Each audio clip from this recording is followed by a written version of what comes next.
Finally റോന്ത് എന്ന ചിത്രത്തിന്റെ official OTT അപ്ഡേഷനാണ് ആരാധകർക്ക് മുന്നിൽ പുറത്തുവന്നിരിക്കുന്നത്. ആ അപ്ഡേഷൻ തന്നെയാണ് ഇന്നൊരു വീഡിയോ ഭാഗത്ത് നമ്മൾ നോക്കാൻ പോകുന്നത്. അതോടുകൂടി ഈ ഒരു ജൂലൈ മാസം അങ്ങോട്ട് OTT റിലീസ് ചെയ്ത ചിത്രങ്ങളും OTT റിലീസ് ചെയ്യാൻ പോകുന്ന ചിത്രങ്ങളുടെ വീഡിയോ ഒക്കെ നമ്മുടെ ചാനൽ ഭാഗം പരിശോധിച്ചാൽ നിങ്ങൾക്ക് കാണാം.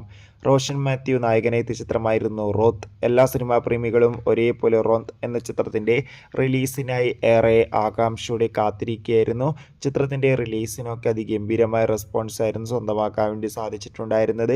ഫൈനലി ചിത്രത്തിൻ്റെ ഏറ്റവും പുതിയ OTT സാറ്റലൈറ്റ് അപ്ഡേഷനും ആരാധകർക്ക് മുന്നിൽ പുറത്തുവന്നിരിക്കുകയാണ്. റോത്ത് എന്ന ചിത്രത്തിൻ്റെ OTT അവകാശങ്ങൾ നിലവിൽ ജിയോ ഹോട്ട്സ്റ്റാർ സ്വന്തമാക്കിയെന്നും ചിത്രം ഈ ഒരു ജൂലൈ അവസാന വാരം തന്നെ ജിയോ ഹോട്ട്സ്റ്റാർ എന്ന OTT പ്ലാറ്റ്ഫോമിലൂടെ OTT റിലീസിനെത്തുമെന്നാണ് റിപ്പോർട്ടുകൾ സൂചിപ്പിക്കുന്നത്. എന്തായാലും ജൂലൈ അവസാന വാരം ചിത്രത്തിൻ്റെ OTT റിലീസ് നമുക്ക് പ്രതീക്ഷിക്കാം, കാത്തിരിക്കാം.